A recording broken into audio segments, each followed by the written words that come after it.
Welcome to Channel AMEC, your insight to the Australian visa system.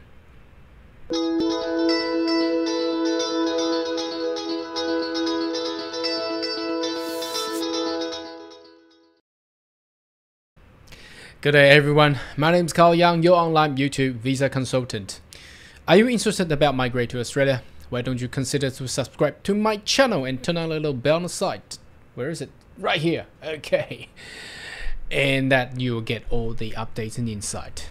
Okay, now in this video I would like to share a bit more in depth about how an occupation actuary to be able to migrate to Australia and its related skill assessment. So I will take you into a pathway into look into potential courses in universities, how many years you're required to do, and what it's required to pass the skill assessment. And obviously Actuary is ranked within the financial sector. It's also one of the occupation that can actually be utilized for the GTI program as well. So let's jump into it and have a look. Okay, now the first page, obviously I always show the skill occupation list homepage that the Australian government had prepared, which is very useful and helpful page that you can actually search for every single occupation in Australia and its available visa category that you will be able to apply. So all we need to do is you put in whatever the occupation that you are in, or you plan to study with or plan to achieve with in the search bar here. So as you can see, I've typed in actuary here and the result obviously shown down here. So actuary is under the ends code 224111. It's actually a very easy remember number there, and it's within the medium and long-term skill occupation list. So that means it does access to all type of general skill migration visas. So that ranked from 186, 189, 190, 407, 485, 489,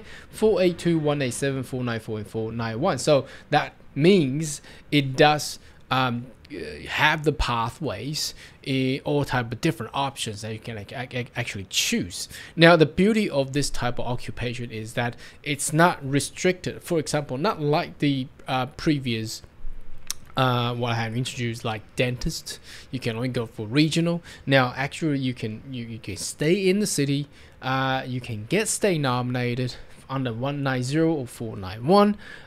It accesses all type of visas, and that's the beauty of it. You wanted to pick something. If you haven't achieved whatever the qualification yet, this might be a good reference for you to have your choice made. Now the assessing authority is Vetassess. Now interestingly, actually doesn't have its own specialized council or whichever the authority to actually assess its skill and qualification. It relies on Vetassess. Now it's just interesting because it's a very specific type of occupation. Supposedly like IT and all the other engineers, they have their own assessing authority, their specialized authority to actually assess their skill, but actually doesn't. It goes to a Vetassess, but we'll go into Vetassess and see the requirements that you need to pass in order to get the skill assessment as well. So I've picked,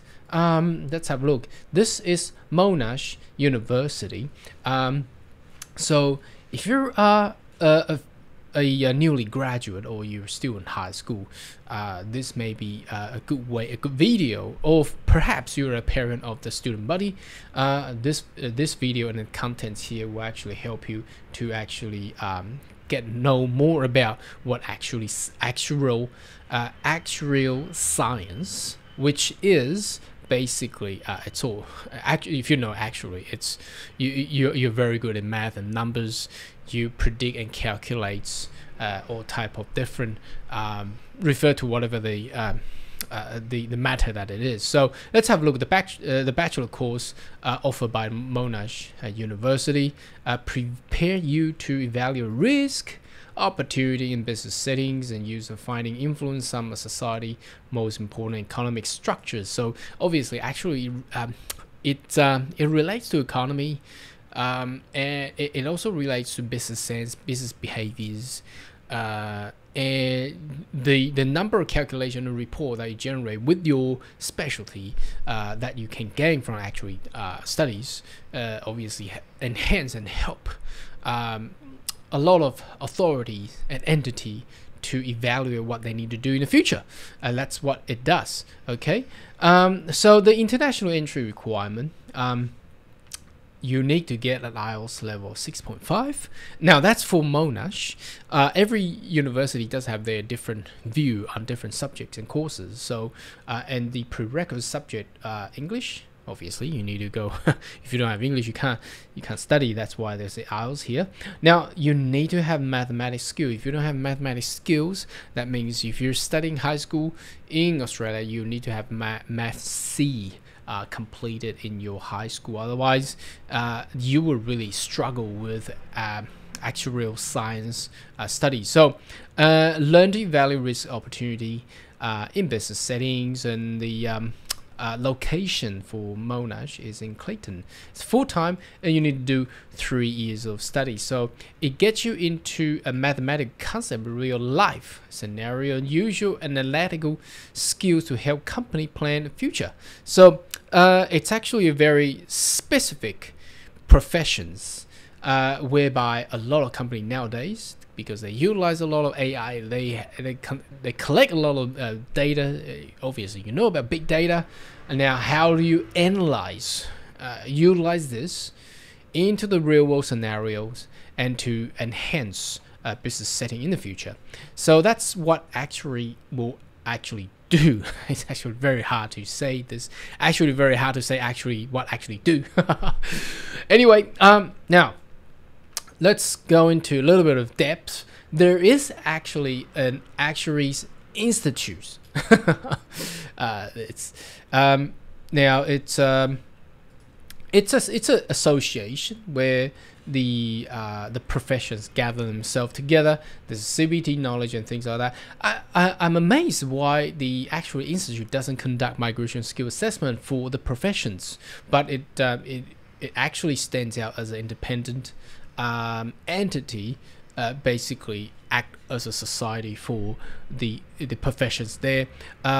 You can actually refer a bit more detail here, but because it's not selected as a skill assessing authority here, I'm not going to go into much of detail because there's not much of require you need to do for visa point of view. So I'm going to jump into what we have looked at, in which the assessing authority is going to be Vetassess. So Vetassess, basically, it's a very easy navigated website. So what you need to do is you find out Vetassess, and you go to the left hand side, and you picked professional occupation here, and then you will select the nominated occupation, and then you will land yourself to this part of the website where it has a very handful useful search button, and I'll basically punch in ACTUARY and press search. Now here we go. So that's the actual detail required to pass the skill assessments for actuary as an occupation here. So let me read it out and explain a bit more. This occupation requires qualification assessment comparable education level Australian qualification framework, AQF, bachelor degree or higher degree. So obviously what we have looked at the University of Monash will actually be qualified on this one. And in addition, so rather to just have the qualification done, you need to have this additional items complete as well. It is essential the applicant meet the following employment criteria. So you need to have a post qualification employment in order to pass the skill assessments. So at least 1 year post qualification employment at the appropriate skill level. So obviously that means after you graduate, you need to be employed as an actuary, working as an actuary, and accrue that for a year. So I think that's what they require.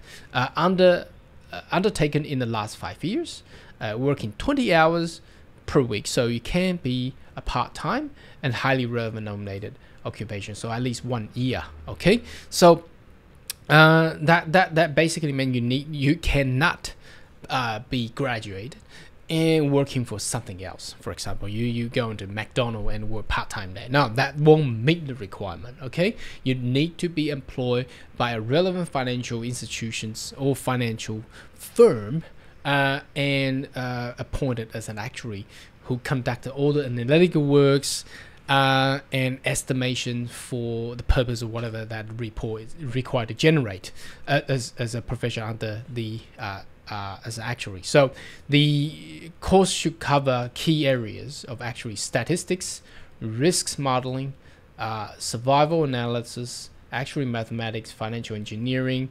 and loss reserving, business finance, and business economy. So that's the detail that you're required to do, and your